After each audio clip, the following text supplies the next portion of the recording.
महादेव, घर घर महादेव। कैसे हैं दोस्तों आप लोग? मैं हूं आपके astrologer Deepa Madane. Astro friend में आपका बहुत बहुत स्वागत है। दोस्तों आज हम चर्चा करेंगे भाग्य की पोटली की। जी हाँ दोस्तों, आप ऐसी कौन सी भाग्य की पोटली बना सकते हैं जो आपके जीवन पे हर कदम पे आपका साथ दे सकती है। जी हाँ दोस्तों, अगर आप कोई इंटरव्यू देने जा रहे हैं, आपके घर में कोई भी फंक्शन होता है, आपके घर में कोई भी त्यौहार सेलिब्रेशन करते हैं आप, या किसी भी काम के लिए घर से निकलते हैं, या आप किसी भी यात्रा के लिए निकलते हैं, तो उसमें सिर्फ आपको अड़चन होती है, आपको परेशानियां होती है। आप इंटरव्यू देने के लिए घर से निकलते, लेकिन आप वहां तक जाने में 10 परेशानियों का सामना कर लेते हैं। 10 चीज़ें, अगर आप किसी यात्रा के लिए निकल रहे तो यात्रा से पहले आपके जीवन में कोई बड़ी परेशानी आ जाएगी, या आपकी यात्रा पूरी कष्टदायक होगी। आपके जीवन में कहीं ना कहीं भाग्य रोड़े अटका रहा है। अगर आपके जीवन में कोई भी आप फंक्शन करते हैं घर में, उससे पहले घर में लड़ाई झगड़े हो जाते हैं, बाद में लड़ाई झगड़े हो जाते हैं, घर में कोई तीज त्योहार आता है तो घर में कलह का माहौल, पूरा कलेश ही कलेश शुरू हो जाता है आपके घर में। तो दोस्तों कहीं ना कहीं आपका भाग्य अवरुद्ध हो रहा है। तो इस जो भाग्य की रुकावट है, उसके लिए दोस्तों एक भाग्य की पोटली तैयार होती है। दोस्तों यूँ तो हमें कुंडली का एनालिसिस करके कुंडली को प्रिडिक्शन करके देखना पड़ता है, प्रिडिक्ट करना पड़ता है कि क्या किसकी कुंडली में प्रॉब्लम हो रही है। तो दोस्तों अगर आप करना चाहते हैं तो आप ये ज़रूर करिए कि आप इस भाग्य की पोटली का जो मैं बता रही हूँ, इस रेमेडी को ज़रूर करिए। तो आपके जीवन से सारी नकारात्मकता, सारी परेशानियाँ जो भाग्य के कारण कहीं अवरोध हो रही है, कहीं परेशानियाँ खड़ी हो रही, तो वो सभी दूर हो जाएगी। तो दोस्तों मैं अपनी चर्चा को आगे बढ़ाऊँ उससे पहले मेरा निवेदन है कि अगर आपने अभी तक मेरे चैनल को लाइक नहीं करा है, सब्सक्राइब नहीं करा है, तो आप पहले उसे लाइक कर लीजिए, सब्सक्राइब कर लीजिए, और उसमें जो बेल आइकन का बटन है उसे ज़रूर प्रेस करिए, ताकि मेरी वीडियो की हर नई जानकारी आप तक सबसे पहले पहुंच सके। चलिए दोस्तों मैं अपनी चर्चा को आगे बढ़ाती हूँ। दोस्तों आपको क्या करना है, अगर आपके जीवन में आप ये सारी परेशानियाँ जो मैं बता रही हूँ कि आप किसी भी फंक्शन को करने जाते हो उससे पहले लड़ाई झगड़े हो जाती है, या किसी फंक्शन को ख़त्म करने के बाद लड़ाई झगड़े हो जाते हैं, आप किसी इंटरव्यू के लिए जा रहे तो वहाँ तक पहुँचने के लिए आपको 10 मुसीबतों को पार करके पहुँचना पड़ता है। चाहे घर में लड़ाई झगड़े हो, या आपको व्हीकल ना मिलना, या आपके व्हीकल का पंचर हो जाना, गाड़ी का ख़राब हो जाना, कहीं ना कहीं भाग्य में रुकावट। आपके बच्चे अगर कोई एग्ज़ाम देने जा रहे हो और वो एग्ज़ाम में अपनी प्रिपरेशन पूरी करने के बाद भी अगर आपका बच्चा एग्ज़ाम हॉल तक नहीं पहुंच पा रहा, सडनली बीमार पड़ गया या कुछ हो गया, तो दोस्तों ये भी उसके भाग्य की रुकावट है। अगर आपके घर में पैसा आता है, पैसा आते से ही घर में कोई बीमार पड़ जाता है, कोई बड़ा खर्चा निकल जाता है, तो दोस्तों ये भी भाग्य की रुकावट है। अगर आप अपने जीवन में कलेश देख रहे हैं, रुकावटें देख रहे हैं, परेशानियां देख रहे हैं, तो दोस्तों आपको इस भाग्य की पोटली का उपाय जरूर करना चाहिए। तो दोस्तों आपको क्या करना है, आपको एक स्क्वायर में पीला कपड़ा लेना है। मैं फिर से कह रही हूँ दोस्तों, आप स्क्वायर पीला कपड़ा लेंगे, येलो कलर का आपको कपड़ा लेना है, लेकिन सूती कपड़ा लेना, और लेना स्क्वायर में ही है। ज़्यादा बड़ा नहीं लेना है दोस्तों, छोटा सा, एक लेडीज़ हैंकी का जितना रुमाल आता है, आप चाहे तो उससे भी छोटा कर सकते हैं, लेकिन स्क्वायर पीस में ही लेना है आपको। उसमें दोस्तों 5 लौंग रखनी है, 5 इलायची रखनी है, 5 कपूर रखना है। कपूर भी स्क्वायर पीस में ही होना चाहिए। आप इस बात का विशेष ध्यान रखिए कि कपूर भी स्क्वायर पीस में ही होना चाहिए। और दोस्तों इसके साथ में आपको जो रखना है, एक चांदी का स्क्वायर टुकड़ा रखना, बिल्कुल छोटा सा। जी हाँ दोस्तों, चांदी का स्क्वायर छोटा सा पतरे जैसा टुकड़ा आप कटवा लीजिए, आपको मिल जाएगा इजीली, 100 रुपये के अंदर अंदर आ जाएगा दोस्तों। जो लोग इतना भी पैसा खर्च नहीं कर सकते, तो दोस्तों वो लोग चाहें तो फिर मिश्री रख सकते हैं। जी हाँ दोस्तों, जो लोग चांदी का स्क्वायर टुकड़ा 100 रुपये भी नहीं खर्च करना चाहते, या 100 रुपये के अंदर का भी उनका बजट नहीं, तो दोस्तों लोग उनके घर के में अगर मिश्री हो तो मिश्री भी रख सकते हैं, थोड़ी सी मिश्री ले लीजिए। और दोस्तों आपको क्या करना है, जो मार्केट में केसर मिलती है उसके स्टिक्स, मतलब उसके दाने जो लंबे लंबे आते हैं, आप वो थोड़े से दाने इसमें रख लीजिए। अब दोस्तों आपने ये सारी सामग्री जुटा ली, आपके पास पहले एक दिन पहले आप ये सारा सामान पूरा ले आइए। उसके बाद नेक्स्ट डे आप नहा कर, लेकिन दोस्तों इस उपाय को आपको करने के लिए शुक्ल पक्ष चाहिए। चाहे आप शुक्ल पक्ष का सोमवार लीजिए, मंगलवार लीजिए, बुधवार लीजिए, गुरुवार लीजिए, 7 दिन में से कोई सा भी दिन लीजिए, पर शुक्ल पक्ष का लीजिए, है ना। आपको शुक्ल पक्ष से इस उपाय को करना है। और आप अगर चाहें, आपके कोई इष्ट देव हैं, या आप अपने राशि अनुसार लॉर्ड जानते हैं, आपकी कुंडली का लॉर्ड जानते हैं कि आपकी कुंडली के कौन से लॉर्ड की आपको पूजा करना चाहिए जो आपका भाग्य उदय में साथ देगा। अगर आप आप ये जानते हैं, आपकी कुंडली के लॉर्ड जो आपका भाग्य चलाते हैं, अगर आप उसको जानते हैं तो आप उसकी पूजा करिए, मतलब उसका दिन पकड़िए। जैसे अगर मान लीजिए आप शिव जी को मानते हैं तो आप सोमवार के दिन शुक्ल पक्ष का लीजिए। अगर आप हनुमान जी को बहुत मानते तो आप मंगलवार का दिन लीजिए। अगर आप बुधवार मानते तो गणपति का ले लीजिए, दुर्गा देवी का ले लीजिए।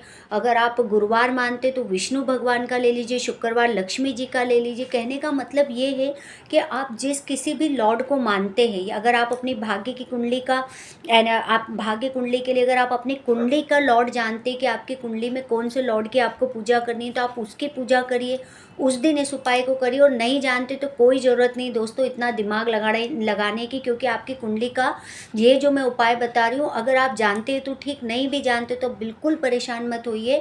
आप जिस भगवान को मानते, जिस पे आपकी आस्था, उस दिन शुक्ल पक्ष का वो दिन आप ले लीजिए। अगर आप दुर्गा को मानते हैं तो आप बुधवार ले लीजिए दोस्तों। अगर आप कालका को मानते हैं तो आप हनुमान को मानते हैं तो आप मंगलवार का दिन ले लीजिए दोस्तों।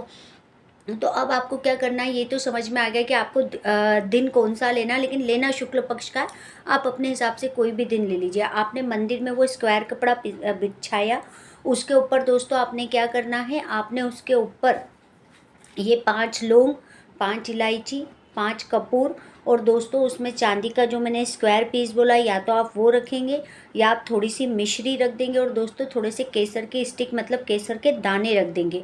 अब आपने इतना काम कर लिया दोस्तों। अब आपको वहीं पर, आपके पास अगर रुद्राक्ष की माला हो तो ठीक, नहीं हो तो कोई दिक्कत नहीं दोस्तों। अपनी उंगलियों पे आप जिस लॉर्ड को मानते हैं, अगर आप दुर्गा को मानते हैं तो दोस्तों आप 21 बार, 51 बार, 101 बार आप मंत्र बोलेंगे, ओम दुम दुर्गाय नमः, ओम दुम दुर्गाय नमः, ओम दुम दुर्गाय नमः। अगर आप हनुमान को मानते तो आप बोलेंगे ओम हनुमंते नमः, ओम हनुमंते नमः। अगर आप गणपति को मानते तो दोस्तों छोटा सा छोटा मंत्र, मैं आपको बहुत सटीक और बहुत शॉर्ट मंत्र बता रही हूँ जो आप इजीली बोल सकते हैं। बड़े बड़े मंत्र भी होते हैं। अगर आप महालक्ष्मी के बड़े मंत्र का जाप कर सकते तो आप बोलिए ओम श्रीम ह्रीम श्रीम कमले कमलाले प्रसिद्ध प्रसिद्ध ओम श्रीम ह्रीम श्रीम महालक्ष्मी नमः। अगर आप इतना बड़ा मंत्र बोल सकते हैं तो ठीक है, वरना दोस्तों ओम श्रीम महालक्ष्मी नमः, इतने में भी आपका काम हो जाएगा। कहने का मतलब है हम मंत्र बड़े बोले या छोटे बोले, सटीक बोले, तो आप छोटे से छोटे मंत्र लीजिए दोस्तों, छोटे से छोटे हनुमान का लीजिए, कालका का लीजिए, आप जिस लॉर्ड को मानते हैं उसका एक मंत्र ले लीजिए दोस्तों। और उसके मंत्र के हिसाब से आप 21 बार या 51 बार वहीं बैठकर अपने घर के मंदिर में बोलिए। अब आपको दोस्तों मैं इस सामग्री में एक चीज़ और लेनी थी, माफ़ी चाहती हूँ, मैं पहले बोलना भूल गई कि आपको मोगरे का इत्र लेना है। जी हाँ दोस्तों, मैंने परफ्यूम नहीं बोला, मोगरे का इत्र भी आपको इस सामग्री में पहले से लेके बैठना है।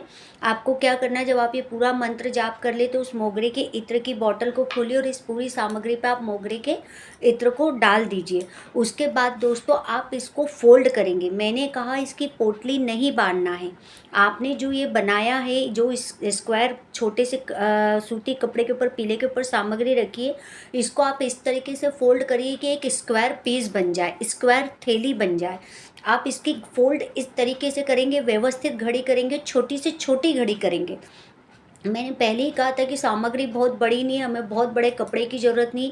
एक लेडीज़ हैंकी जो यूज़ करती है उससे भी छोटा आप पीस ले सकते हैं। बस इसको उसमें रखिए, स्क्वायर छोटी से फोल्ड करिए, लेकिन वो फोल्ड स्क्वायर ही होना चाहिए। अगर आप लेडीज़ हैं तो आप सुई धागे से इसको सिल दीजिए चारों तरफ से। अगर आप जेंट्स हैं, अगर आप हॉस्टल में रहते हैं, आप लड़के हैं, आपके पास आपको सुई धागे का काम नहीं आता, तो दोस्तों वो लोग स्टेपलर कर दे इसको चारों तरफ से, कोई इशू नहीं है। क्योंकि जो लोग बैचलर है या सिंगल रहते हैं, अपने पेरेंट्स से दूर रहते हैं, तो दोस्तों वो लोग भी इस उपाय को कर सकते हैं। वो स्टेपलर से इसको चारों तरफ से बंद कर दे, लेकिन कंडीशन एक ही रखना है कि हमें उसका जो शेप लेना है वो स्क्वायर में लेना, और छोटे से छोटा आप लीजिए। छोटे से छोटा मैं क्यों बोल रही हूँ, मैं उसके भी पीछे का कारण बताऊँगी। जब आपने ये पूरा कंप्लीट कर लिया तो दोस्तों एक जिप वाली थैली लीजिए। जी हाँ दोस्तों, एक जिप वाली थैली लीजिए, उस थैली के अंदर इसको डाल दीजिए। आपने जो स्क्वायर सूती कपड़े में पूरा सामान रखा, और उस जिप को बंद रखिए और अपने पर्स में डाल दीजिए। आप इंटरव्यू देना चाहते हैं, आप कहीं जॉब पे जाना चाहते हैं, आप अपने भाग्य में रुकावटें देख रहे हैं, आप अपने घर में परेशानियां देख रहे हैं, तो दोस्तों आप इस जो आपने भाग्य की पोटली बनाई है, जो हमने इस पोटली को तैयार करा है, आप लोग सब इसको अपनी जेब में रख लीजिए। जो लोगों के घर में परेशानी है, पैसे की लेकर किल्लत है, परेशानी, वो लोग अपनी तिजोरी में रख ले। जिन व्यापारियों को व्यापार में किल्लत है, उनका कोऑर्डिनेट नहीं बैठ पाता है, उनकी डीलें नहीं हो पाती, उनका भाग्य साथ नहीं दे रहा है, तो वो अपने पैसे के गल्ले में रख ले। जो लेडीज़ें पार्लर चलाती हैं, बुटीक्स चलाती हैं, कोई काम करती हैं, कोई जॉब करती है, तो वो भी अपने ड्रॉज में रखे, जहाँ पे उनके शॉप का काउंटर है उसके अंदर वो इसको रखेंगी। जो बच्चे एग्ज़ाम देने जा रहे हैं और कोई ना कोई कारण से उनका कोई पेपर छूट जाता है, या किसी कारण से एग्ज़ाम के समय उनकी तबीयत ख़राब हो जाती है और हमेशा एग्ज़ाम के समय वो अपने आप को कोई ना कोई मुसीबत में देखते, तो वो बच्चे भी इसे अपनी पॉकेट में रख लें। कहने का मतलब है, आप जिस तरह भी रखना चाहे इसको रखिए। जो आपके बच्चे को दिक्कत है तो उसको रखने को दीजिए, आपको दिक्कत है आप रखिए। आप चाहे तो दोस्तों ऐसे एक बार में 6-7 अलग अलग रख लीजिए। अगर आप आपके लॉर्ड अलग अलग है हस्बैंड वाइफ के, तो दोनों अलग अलग उपाय करिए। हस्बैंड अपने लॉर्ड का मंत्र बोल के करे, वाइफ अपने लॉर्ड का मंत्र बोल के करे। अगर आप अपने बच्चे के लिए करना चाहते हैं दोस्तों, तो आप खुद अपने लॉर्ड का मंत्र बोल के इसको तैयार करके अपने बच्चे के पॉकेट में रख दीजिए। तो दोस्तों मेरा यकीन मानिए कि जीवन में जितने भी आपके भाग्य संबंधी परेशानियाँ आ रही होगी, भाग्य जितने भी रोड़े अटकाता है, जितनी भी रुकावटें देता है, वो सारी परेशानियाँ आपके जीवन से धीरे धीरे धीरे करके पूरी दूर हो जाएगी। और दोस्तों मैंने इस उपाय को कराया हुआ है। मैंने जिस क्लाइंट को दिया था, मैंने उनको 43 डेज़ का बोला था, और बिलीव उन्होंने सिर्फ मेरी इस बात पे करा कि मैंने उनसे कहा था कि अगर ये उपाय 43 डेज़ में भी रिजल्ट ना दिखाए तो भी आप इस पोटली को अपने पास से अलग मत करना। दोस्तों उनका काम 27 डेज़ के अंदर हो गया, और उन्होंने खुद मुझे कॉल करके बताया कि मेरे जीवन की जो परेशानी, जो अड़चन आ रही थी और मैं पिछले 2 साल से परेशान हो रहा था, मेरा वो काम हो गया। तो दोस्तों बस आपको विश्वास करना है। अगर हम कहते हैं कि ये उपाय 43 डेज़ में लग जाएगा, तो दोस्तों बहुत से लोगों को तो उससे पहले भी लग जाता है, और बहुत से लोगों को उसके दिन भी ऊपर हो जाते हैं। तो दोस्तों ऐसा क्यों होता है? तो आप इसके लिए अपने घर में अपने बच्चों को ही देखिए। अगर आपके रिलेटिव्स के बच्चे या आपके बच्चे, उनमें कोई कोई बच्चे बहुत ज़िद्दी होते हैं। ऐसे ही जब हमारे घर बैठे होते हैं, कोई तो बहुत ईजिली इधर से उधर ट्रांसफ़र हो जाते हैं। जब हम उपाय कराते हैं या हम जब कराते तो वो शांत हो जाते हैं। पर कुछ ग्रह जिद्दी बच्चे जैसे होते हैं, जिनको थोड़ा सा सपोर्ट लगने में या देने में, या जिनको हमको मनाने में थोड़ा सा टाइम पीरियड लगता है। तो दोस्तों कभी किसी के लिए तो ये उपाय 43 दिन के पहले, किसी को 8 दिन में लग जाते, किसी किसी को 43 घंटे 42 घंटे के अंदर किसी के काम हो जाते हैं। तो दोस्तों बस ये है कि आप जिस उपाय को करते हैं, मैं बार बार बोलती हूँ कि विश्वास बहुत बड़ी चीज़ होती है। आप जब कोई उपाय करते हैं तो विश्वास के साथ करिए, और ये सकारात्मक सोच के साथ करिए कि आप जिस उपाय को कर रहे हैं इससे मुझे रिजल्ट मिलेंगे ही मिलेंगे। किसी के लिए भी नकारात्मकता मत आने दीजिए कि मैंने इसको करा और ये मेरे लिए नहीं हुआ। वो होगा, अभी नहीं तो आगे पीछे होगा। आपने जो किया है वो कभी भी, जब आप किसी एस्ट्रोलॉजर का उपाय करते हैं तो ऐसा नहीं है कि वो लगता नहीं या वो इफ़ेक्ट नहीं करता, वो आगे पीछे इफ़ेक्ट अपना दिखाता है। लेकिन आप पैशेंस रखिए। पैशेंस ऐसी चीज़ है जो आपको बड़ी से बड़ी चीज़ आपकी ज़िंदगी में आपको दिला देता है। तो अगर आप में पैशेंस है, आप में धैर्य है, आप में विश्वास है, तो रिज़ल्ट आपके सामने है। मेरे जिस क्लाइंट का काम मैंने 43 डेज़ में बोला था, उन्होंने क्या किया, उन्होंने इस उपाय को सिर्फ एक बार करा और उन्होंने खुद अभिमंत्रित करा। मैं कुछ नहीं कर रही हूँ, मैं सारी सामग्री भी आपको ही बोल रही हूँ, आप ही लाए, आप ही अभिमंत्रित करें और आप ही अपने पास रखें। करना आपको है, विश्वास आपका है। मेरे पास ये रेडीमेड भी रहते हैं, मैं चाहूँ तो मैं बोल सकती हूँ कि आप मुझसे ऑर्डर करके मंगा लीजिए। पर जिस काम को आप खुद कर सकते हो और इतने इजीली कर सकते हैं, तो दोस्तों आप खुद ही करके तो देखिए। जो लोग इसको कर लेते हैं वो रिजल्ट भी पा लेते हैं। तो दोस्तों उपाय बहुत छोटे हैं लेकिन बहुत असरदार है, करके ज़रूर देखिए। अगर आप अपने जीवन में इस भाग्य की रुकावट को देख रहे हैं तो ज़रूर इस उपाय को करके देखिए, कि अगर आपके जीवन में परेशानियां आ रही है तो इन छोटे छोटे उपायों को करके देखिए। क्योंकि हम पूरी कुंडली प्रिडिक्ट नहीं कर रहे हैं, पर हम जनरल उपाय बता रहे हैं कि वो भी अगर आपकी कुंडली में किसी तरीके से ऐसी कुछ परेशानियां होगी तो बहुत हद तक आपके जीवन से इन परेशानियों को कम कर देंगे। तो दोस्तों उम्मीद करती हूँ कि आप जो मैंने आज आपको भाग्य पोटली का उपाय बताया है वो आपके ज़रूर समझ में आया होगा। अगर आपको ये जानकारी अच्छी लगी है दोस्तों, तो अपने दोस्तों रिलेटिव्स के संग ज़रूर शेयर करिए, ताकि उनके भी जीवन में उनका भाग्य उदय हो सके, उनका भाग्य चमक सके। तो उम्मीद करती हूँ दोस्तों कि आपको जानकारी अच्छी लगी होगी। धन्यवाद दोस्तों।